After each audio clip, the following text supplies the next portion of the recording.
Welcome to the Disney Parks Podcast with your hosts, Tony Casanova from DisneyByTheNumbers.com and Krista Joy from DisneyWays.com. Keep your hands, arms, feet, and legs inside the podcast at all times. And get ready for the Disney Parks Podcast. Hello, everyone, and welcome to the Disney Parks Podcast. In Disney News today, we're bringing you food and wine news, the need for speed, Disneyland Rock Your Side news, and we also got some great stuff from Tokyo Disneyland Resort for you this week as well. So we're just going to go ahead and jump in and get started. Tony, will you kick us off? I most certainly will. We have two little things to talk about before we get to the news. One is we have a newsletter. So please subscribe to our newsletter. Like I said before, we have an event that we are coming up that we would like to tell you about. We are probably going to send out our first newsletter for this event and then also tell you about some other upcoming events. So if you want to know about some of our great events that we are coming up, please subscribe to the newsletter, and you can do that by going to DisneyParksPodcast.com. and you'll see the newsletter sign up is there. It's very simple. All you need is your email address, you click submit, and you're done. And that's it. We won't sell it for Disney tickets or gift cards. It'll be safe. The other news is we are having yet another exciting event. Hey, thanks for everybody that came out to the 24-hour meetup. That was awesome. It was like hanging out with 75,000 of my closest friends. Everybody that came to the meetup, we had a great time. It was awesome seeing everybody and seeing actually people in person and not just Facebook avatars or Twitter avatars. That was good stuff. Krista, did you have a good time? Oh, it was so fun. Yeah, thank you so much, everybody, for coming out. I think that was the biggest turnout we've ever had for a meetup, and people just kept coming. We had such a good time. We gave out all of our goodie bags until they were totally gone, and it was just a blast. So just want to thank everybody again for coming out. And if you weren't able to come, it's okay. We hope you can come to the June one. So Tony's going to tell us more about that. So hopefully you can make this one. Yep. Okay, so June 15th, we are going crazy. We are going to Disney's Hollywood Studios. We are going to meet at the Pizza Planet. We're going to meet up on the second floor, and we will be there from 3 p.m. to 4 p.m. Stop by the Pizza Planet. Say hello to Disney Parks Podcast people. Krista will be there. I will be there. Hopefully we'll have some other fun stuff to give away. I think Krista's going to have some things to give away. She always has some goodie bags. Yeah, and it'll be air conditioned. It will be air conditioned because it will be hot. It'll be June. Yeah. Pizza Planet, Disney Hollywood Studios, second floor, 3 p.m. to 4 p.m. Come and meet us. Maybe we'll have a slice of pizza. Maybe we'll have, whatever. We'll figure some stuff to do. Yeah, it'll be anyway, fun. Come meet us. And now, Disney Parks Podcast News. Let's start with, I really can't believe we're talking about this already. This is June, right? Almost June.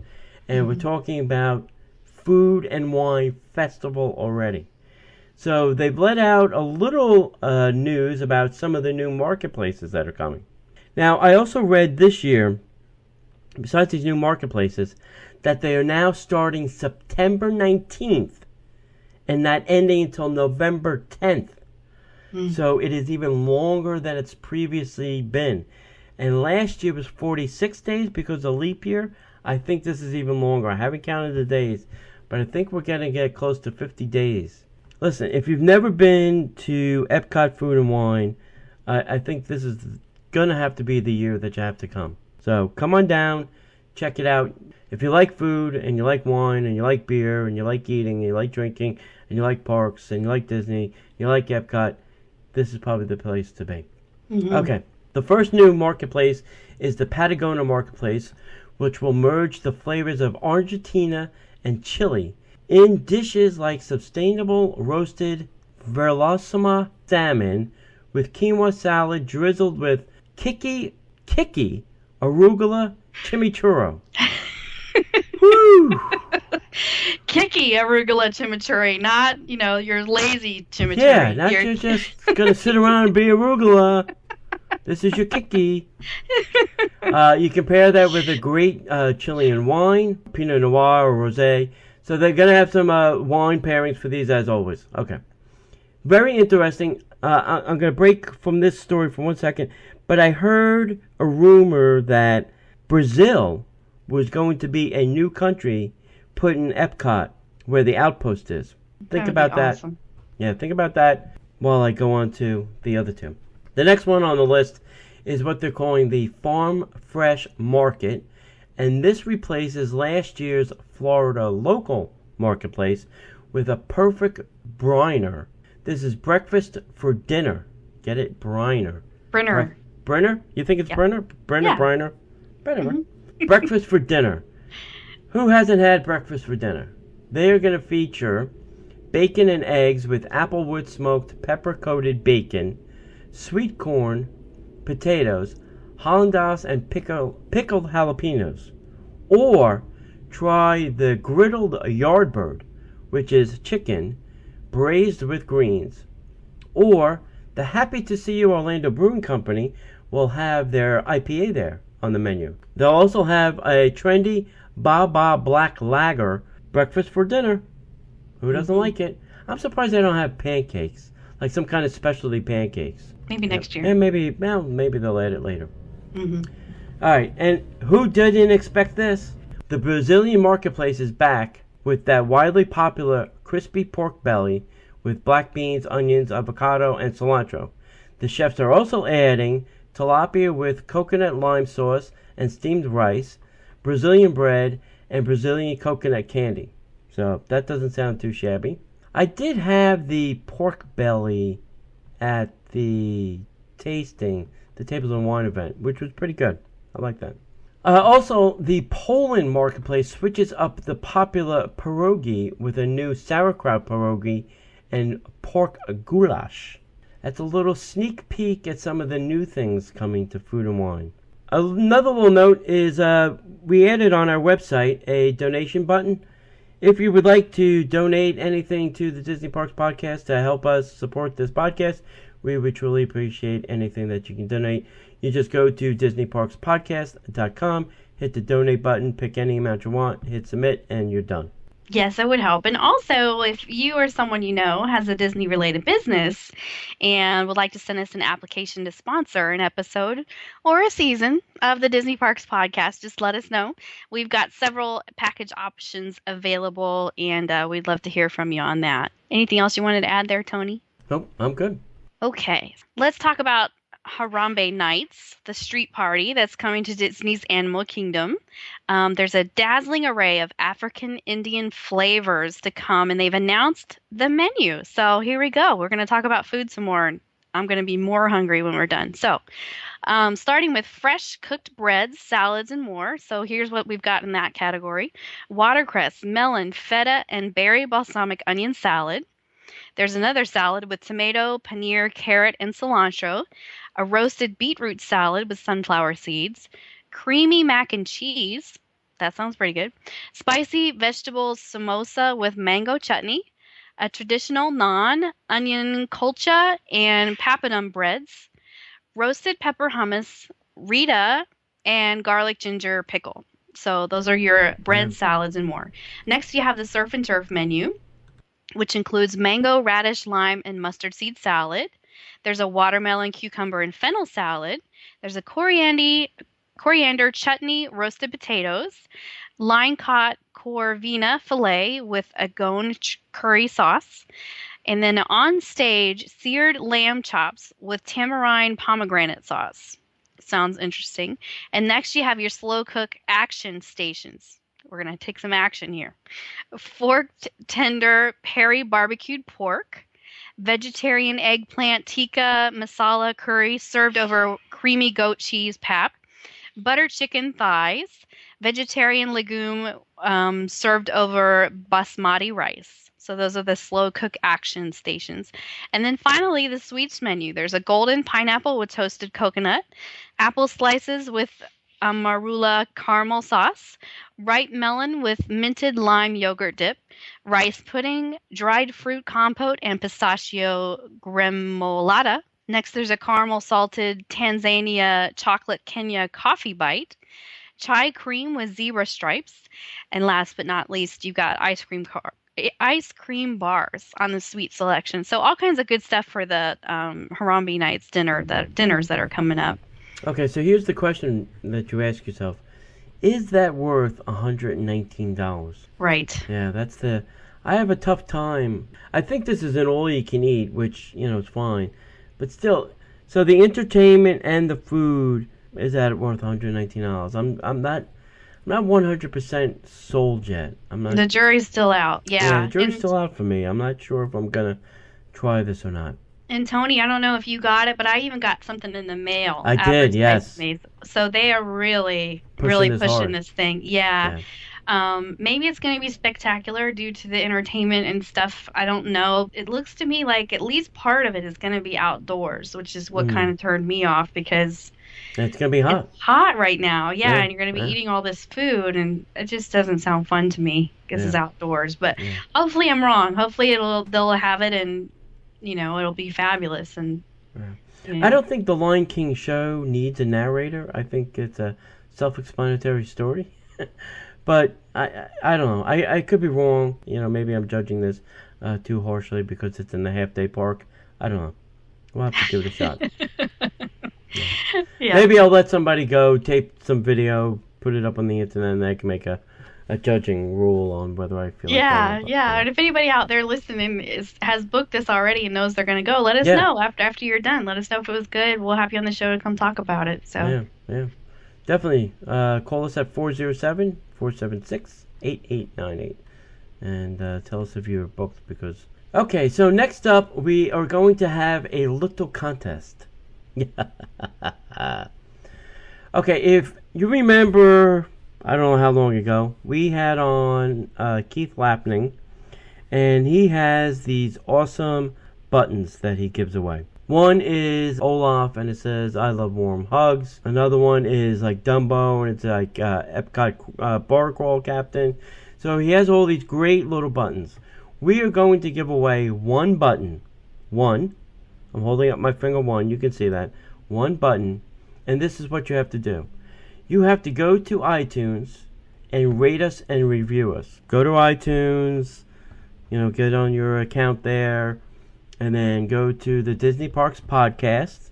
Find us. You can do a search, Disney Parks Podcast, and we will come up, and then give us a rating, and then give us a review. Starting from June 3rd to June 10th, we will look at those reviews, and then we will pick one person, and they will win the Keith Lapning button. We will post a picture of which button we're going to give away in the show notes for this show. So if you want to see which button we're giving away and kind of how to do it, we'll have it in the show notes. So down there you'll see it, and you can win a button. Listen, these are highly sought after. There is no way to get these except going to Keith's sites and following him and doing all the things that he asked you to do. He was nice enough and generous enough to allow us to have some of these to give away. So that's what we're going to do.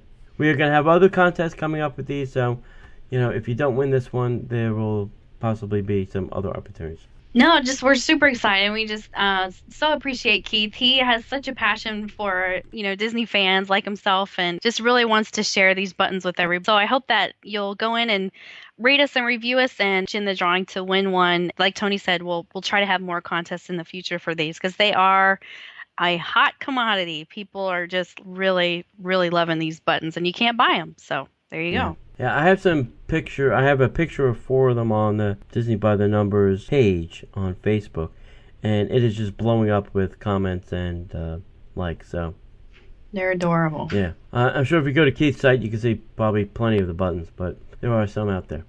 If I were you, I'd probably just go Google them because they are. Anyway, I feel the need for speed. Do you, Krista? Feel the need for speed? Always. So I am not going on Test Track, but the Richard Petty driving experience and exotic driving experience now have come up with a special event that sprinkles a little competition into the mix. They are calling it the Fittipaldi Cup. It's a fun racing event on June 13th, hosted by professional racer Christian Fittipaldi, but it is designed for any driver. The only requirement is you need to have a driver's license, a valid driver's license, not expired, with an itch to test their driving skills against the competition. Drivers will compete in various racing sessions involving supercar, Ferraris, Lamborghinis, Porsches, etc., used in the track's exotic driving experience, as well as the great American muscle cars such as the Chevy Camaro and high-performance go-karts. Fittipaldi, the reigning Rolex 24-hour of Daytona race winner, will provide drivers with tips, one-on-one coaching, and instruction, as well as the opportunity to ride along with him on a few hold-onto-your-seat hot laps around the exotic course at the Speedway. The driver who will master all three segments will take home the inaugural Fittipaldi Cup trophy. If you want to see how you stack up against the competition, drivers can sign up at www.exoticdriving.com/offers/VIP or by calling 855-822-0149. Entry for this race is $999 and includes several souvenirs such as an in-car video of your performance and a photo and a plaque. And for one talented driver, a very cool trophy and bragging rights. So what do you think, Krista? Will you do this for $1,000? $1,000. I don't know. It's awesome though. What a great idea. I'm so glad that Disney is finally doing a little more with this Richard Petty driving experience, because there's so many guys out there that don't know this even exists. So hopefully this will get it on the map a little bit more and get people talking about it. You know, if my husband knew that he could drive a Ferrari or a Lamborghini or a Porsche, I think he'd be much more willing to come to Disney World with me. You know, I think they offer great discounts for annual pass holders and DVC and AAA. They have a pretty good discount program too. You could probably drive the cars obviously for less, but to win this and drive with Fittipaldi in a hot lap around the racetrack, you know, $1,000 is probably a steal. I don't think you get the opportunity to drive at some of the speeds he's probably going to take you on. Yeah, it sounds like an amazing thing. For somebody that's really into that, I mean, it just sounds like heaven on earth, you know? Okay, what's next, Krista? So now we're going to talk about Disneyland a little bit. It's time for Randy Recommends. Now, Randy Crane is local to Disneyland, and he brings us the latest and greatest as our official correspondent here at the Disney Parks Podcast. Remember, you can check out Randy at faithinthemagickingdom.com. Visit his website, say hello. He's a great guy. He'll love to hear from you. So here's what he sent me this week. One of my favorite snacks at the Disneyland Resort can be found at Maurice's Treats in the Fantasy Fair area of Fantasyland at Disneyland Park.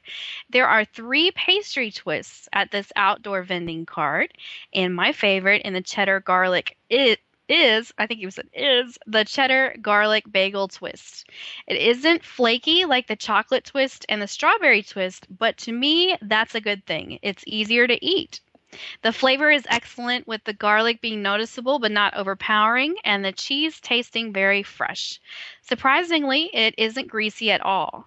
Because this one is a little denser and somewhat larger than the others, it's great for sharing.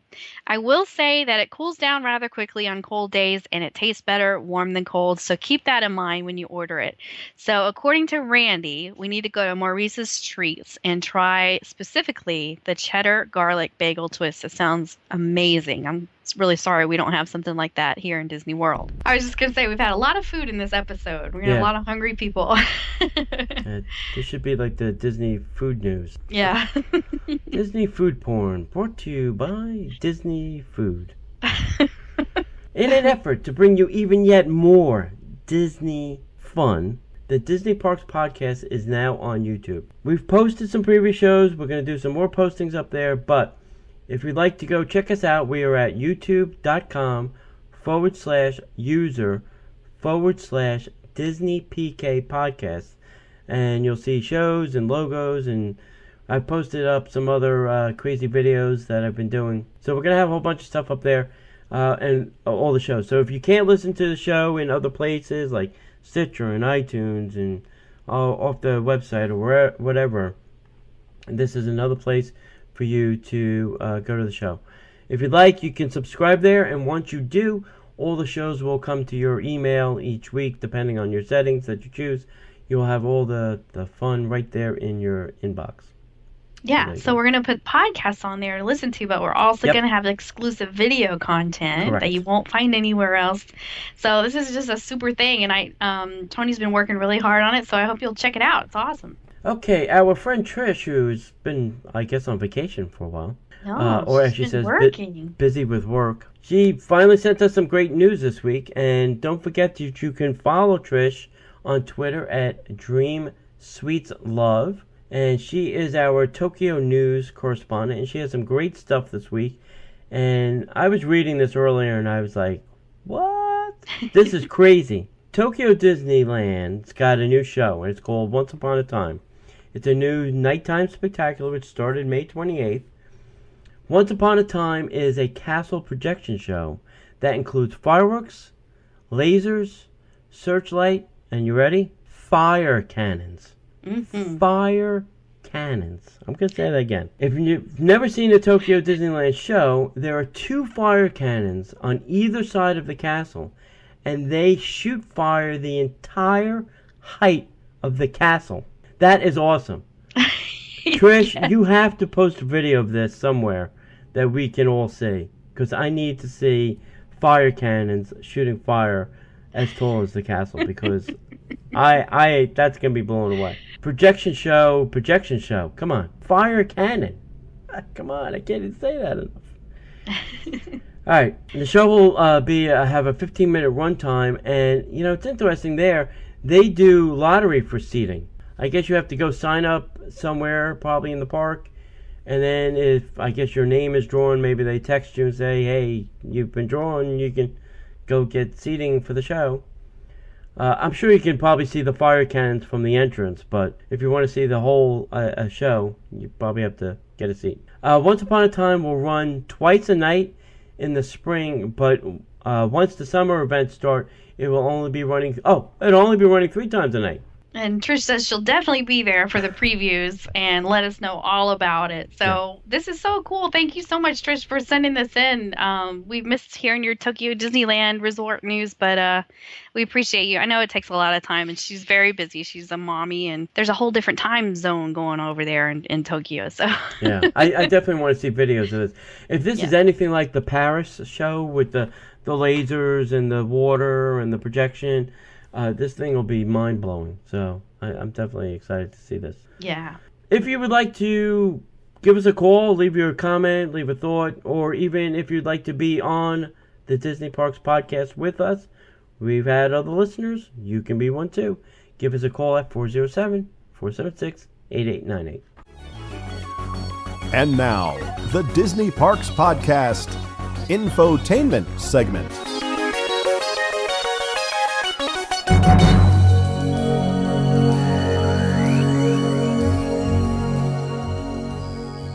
Infotainment. We are going to bring you at least, maybe more, top 5 tips for first-timers who have never been to Disney World. And if you've never been, now is the best time. Now is the best time.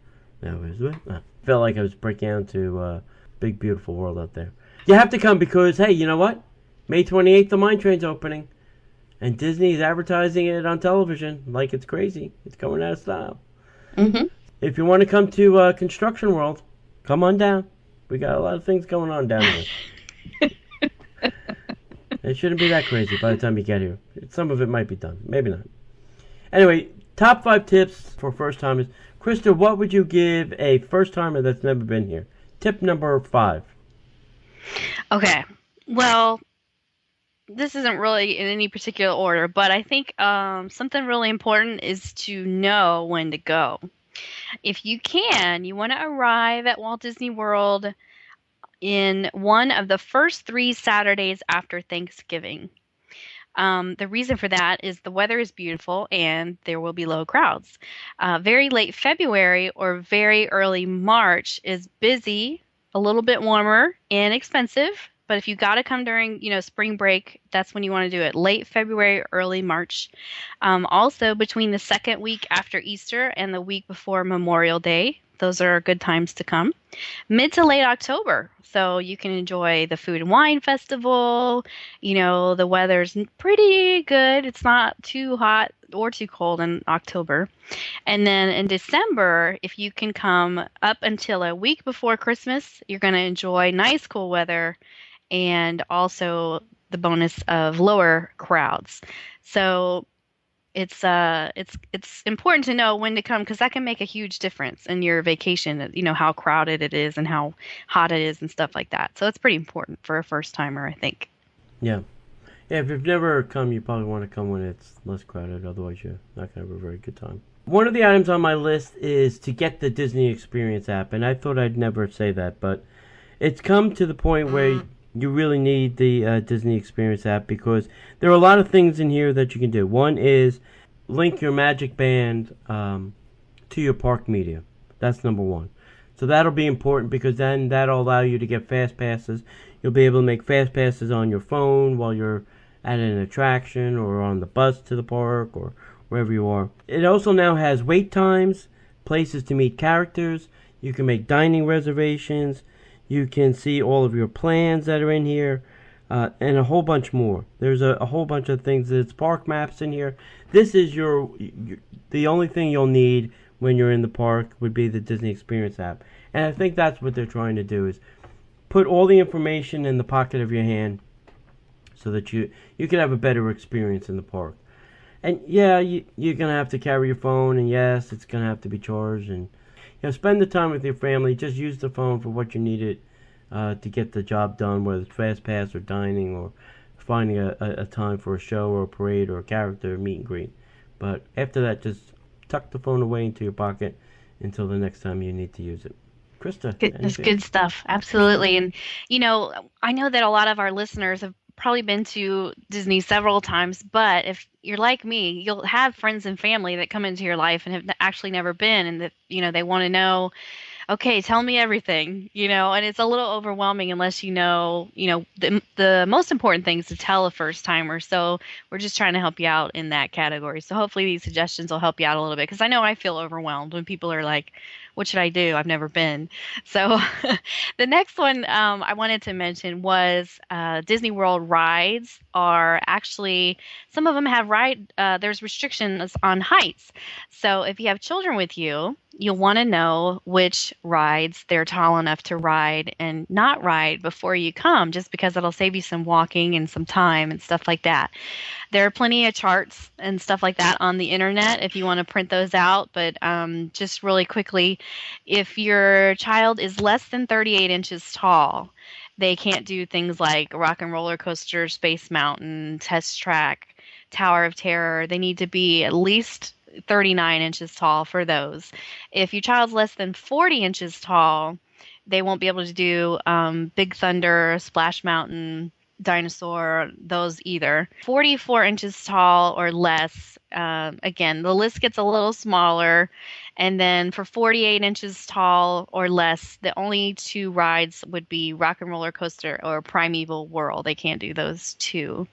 So just kind of print out your chart, know how tall your child is before you come, and, mark what is important to you that you really want to have, that you want to cover while you're here, because you won't be able to do everything. That's another big one. Don't try to do everything. Just, figure out what's most important to you and hit those rides and attractions first. Okay, next is pin trading. I am not a big pin trader. I'm more of a pin collector.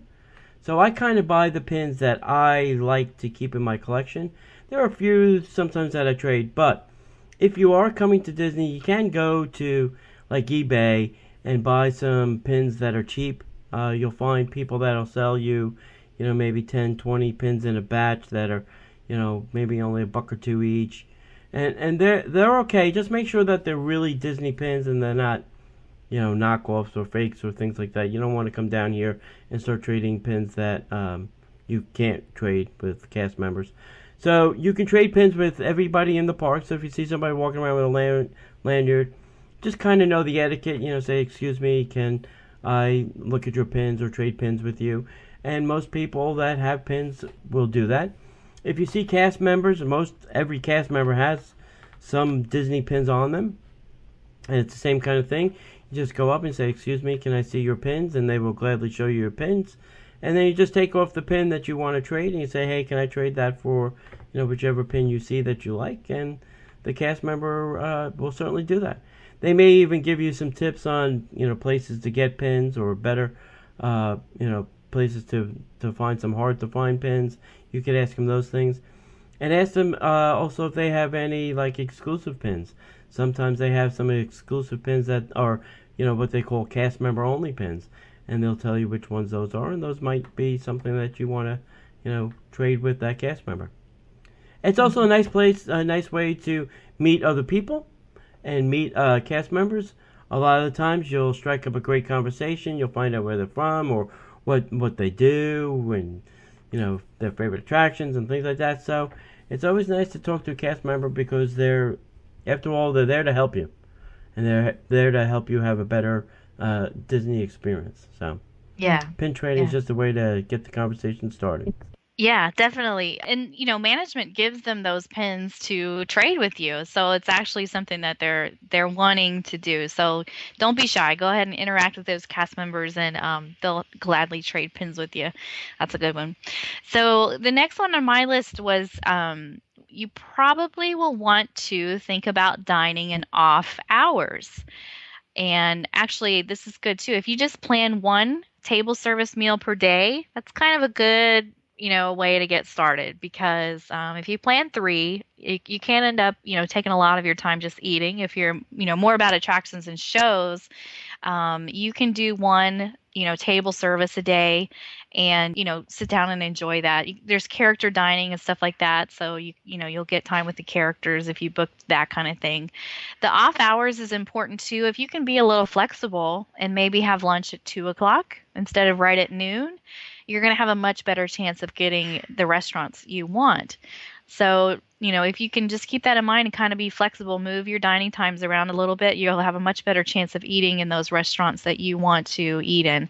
And of course, you want to book those, ahead. 180 days in advance is ideal, but, if you can't do that, then even the day or two before, just call and see if you can get a reservation. It's always nice to have those beforehand. Yeah, definitely. Yeah, if you can kind of spread out your meals too, almost have a breakfast for dinner. Yeah, exactly. That kind of thing is always helpful. I get to ask this, not a lot, but quite a few times. Can I bring my pet to Disney World? And I guess it depends on what your pet is. If you have a pet lion, I'm going to probably say no. You should probably leave your pet lion at home. I don't think they have a cat cage big enough for your pet lion. You can bring your pet to Disney. I'm not sure 100% on the hotel policy, but there is what they call a pet hotel right here on property at Disney World.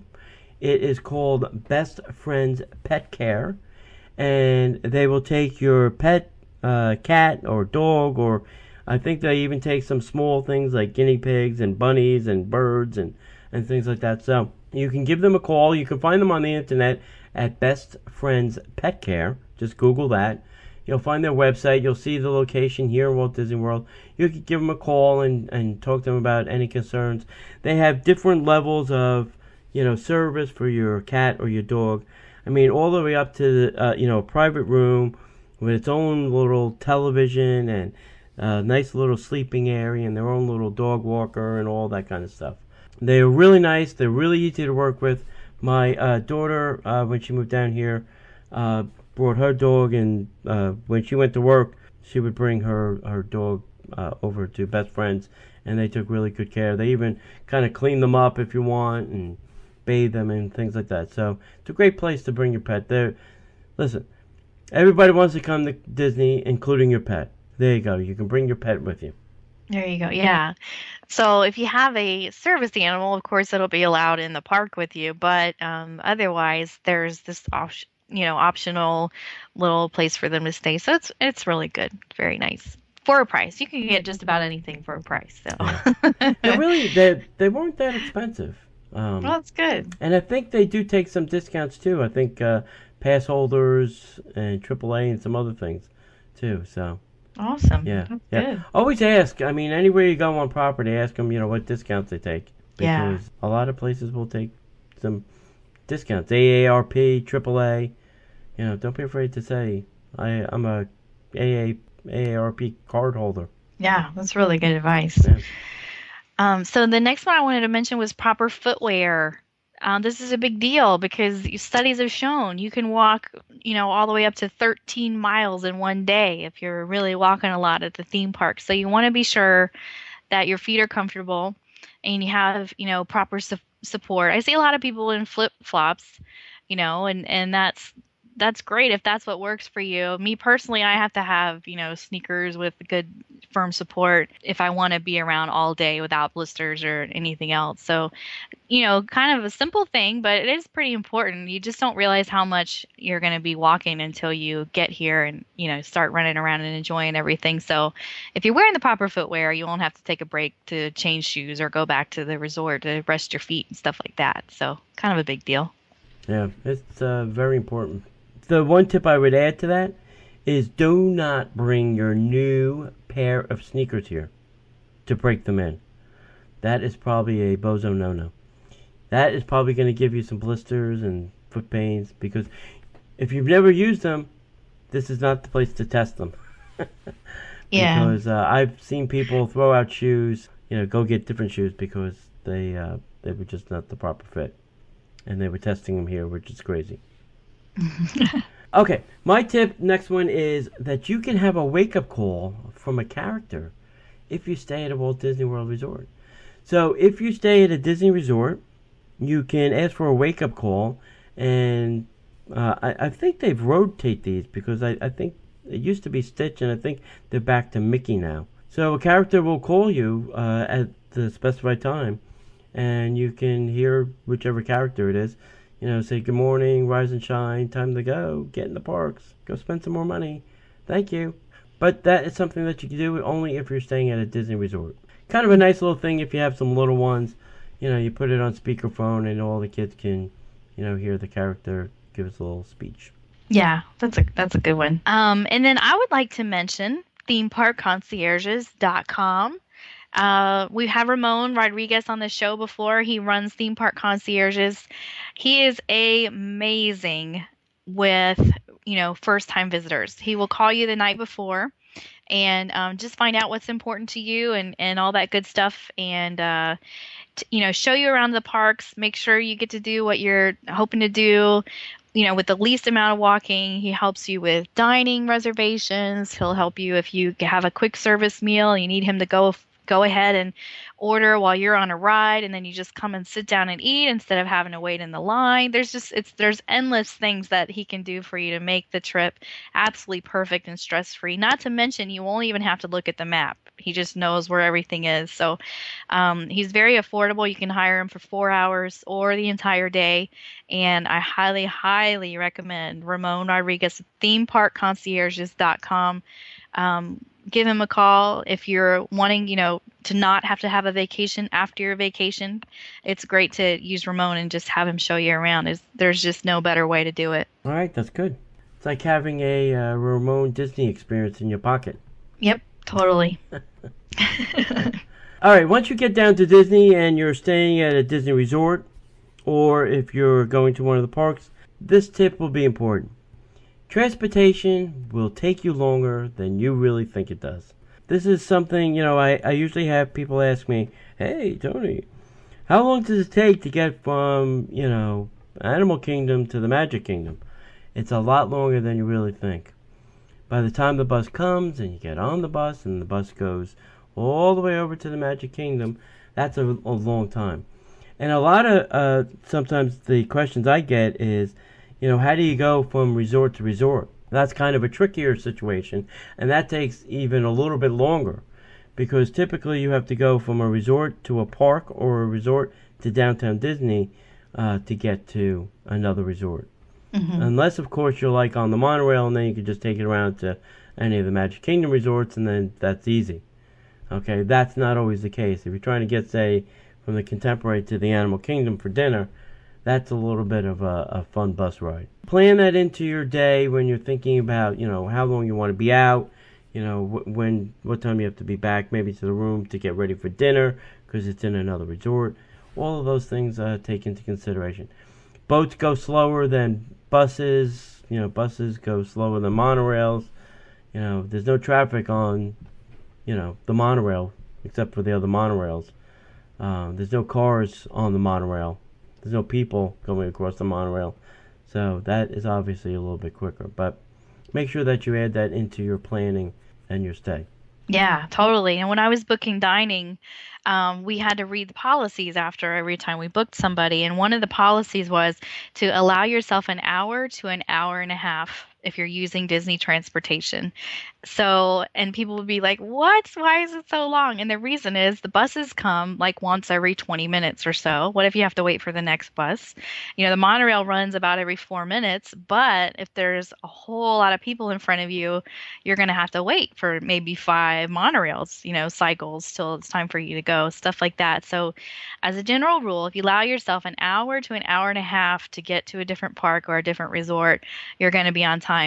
With that in mind, don't, run and stress. I have also worked, on the other side where, in dining, and sometimes people would run up to the podium and they would be completely out of breath, and just, you could tell they ran their kids ragged trying to get there on time. And it always make me feel so bad because we hold the reservations. We would hold them up to 15 minutes, after your destined time that you were supposed to be there. So it's not the end of the world. If you're a few minutes late, don't kill yourself. We understand things happen, or, now it's they, not we, but they understand things happen. You may not be right exactly on time. Try to make your time. I'm not saying show up whenever you want, but don't kill yourself trying to be right on time. And if you have a car, if you've driven down, use your car.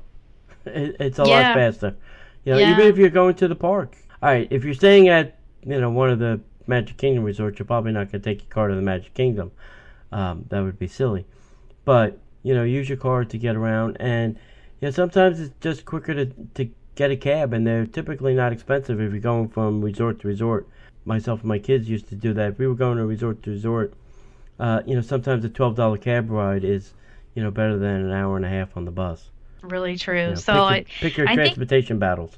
Yeah, exactly. Again, but if you're using Ramon, he'll walk you through all that. So just call Ramon. That's what I tell people. I guess last but not least, we just want to encourage you to savor the moment and enjoy the vacation of your dreams, because that's what it's all about. There's no way you're going to be able to do everything. Tony and I live here, and I can tell you there are things I still have not done. So, don't try to cover it all. Just, try to hit the highlights. Make sure you slow down and enjoy the atmosphere, because that's what makes Disney different. It's all in those little details. So if you skip right over that stuff, then it can be where it's not as special, Bring your Steve Barrett Book of Hidden Mickeys and, go around, maybe spend an afternoon just looking for hidden Mickeys around your resort, that type of thing. Sometimes the kids, they remember that more than anything, more than run into the Tower of Terror and stuff like that. So just try to slow down, enjoy it, so you're not completely exhausted when you get back home. Nothing, makes me go crazy in the park than seeing, a family go in 2 different directions, or family fighting, or a family arguing over, where they're going to have lunch, or what's the next attraction. I'm like, you spent, maybe 2-3 years saving up for this vacation of your dreams. This is what you planned for. This is what you wanted to do as a family. So, enjoy it as a family. And make sure you take pictures too. Ask other people to take the picture. Everybody should be in a picture nowadays. Everybody knows how to use a camera. PhotoPass people will take pictures. Other people in the park will take pictures. Nobody's going to run off with your camera. Don't be a crazy person. So, really enjoy it. Document it. Have fun. Enjoy your family. Even if you're there with your extended family, your sister-in-laws, brother-in-laws, grandparents, everybody should be having fun. And everybody should be enjoying it. Totally agree. All right, that brings us to the end of yet another show. Anything else we have, Krista, that we need to talk Well, about? yeah, we just want to thank everybody so much for tuning in with us week after week. We appreciate you so much. There wouldn't be a show without you guys listening. So we just want to thank you, and just remember to tell your friends about us. If you're enjoying the show, let your friends know, tweet it, Facebook it, all that good stuff. And we'll hopefully share the Disney magic everywhere. So until then, we'll see you in the park. The Disney Parks Podcast is not affiliated with the Walt Disney Company. All Disney parks, attractions, lands, shows, event names, etc. are registered trademarks of the Walt Disney Company. Like a bolt out of the blue, fate steps in and sees you through. When you wish upon a star, your dreams come true.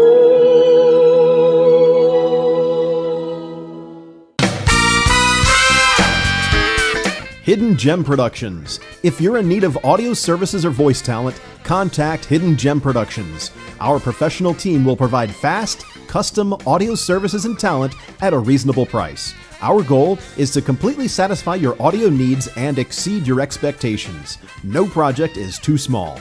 For more information, audio samples, and a list of services provided, head to www.hiddengemproductions.com today.